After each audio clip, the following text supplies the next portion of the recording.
don't know what sort of temptation Jesus faced. We don't know if it was just a voice in his head or if it was just a feeling that he had. We don't know for sure if Satan appeared physically and Jesus could see him. The Bible does not exactly make it clear. But what the Bible makes clear is there was a tempter and there was a temptation. Inspiration tells us Satan appeared as an angel of light. The Bible also confirms this in 1 Corinthians. In 2 Corinthians 11, verse 14, it says, Satan disguises himself as an angel of light so that he can tempt us. And so I believe that Satan appeared to Jesus as an angel of light. And when Jesus saw this angel of light, Jesus would have thought, oh, the Father has sent help for me. That was Satan's intention. He wanted Jesus to fall for his temptation, and so he tried everything in his means.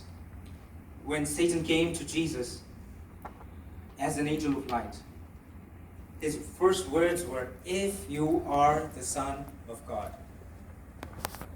If. The very word, if you are the Son of God, gave away his identity. Jesus knew this is not an angel from the Father. If you are the Son of God, turn these stones to bread.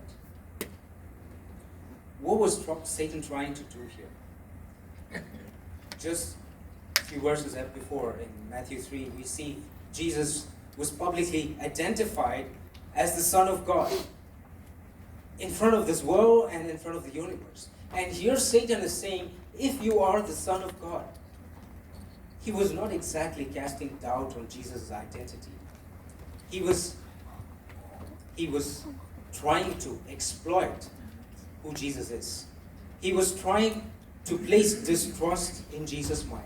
And how was he trying to do that? Well, I can think of some things that Satan wanted to tell Jesus. And he was saying, you are the Son of God. Why are you here in the wilderness alone and hungry? You have the power in yourself to make these stones to bread and feed yourself. You don't have to be hungry. What Satan was telling Jesus was simply, fend for yourself. Perform a miracle for yourself, and you will no more be hungry. And in this way, you will prove that you are the Son of God. But Jesus had no intention of listening to this. He had no intention of proving to Satan his identity. Verse 4 says, verse 4 tells us how Jesus replied. But his reply did not intend to prove his identity. He did not want to use his divine power for personal benefit. Jesus could definitely turn those stones to bread. But what would that prove?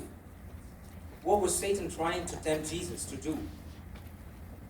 If Jesus would have turned those stones to bread, it would have done no good for any man. It would not have glorified God either.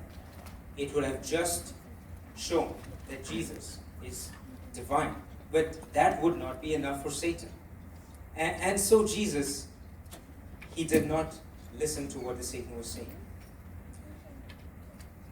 The devil was trying to say, in simple words, Jesus, you need to survive, you need food, you have needs, you have desires, just fulfill them yourself. You can do it. You don't have to rely or wait on anyone else, especially God.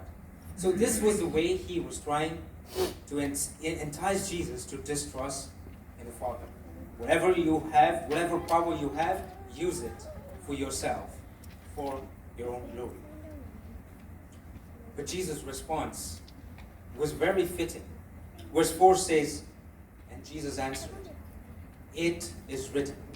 It is written, man shall not live by bread alone, but by every word that comes from the mouth of God. If I just look at it, it doesn't make sense to me. Man does live by bread,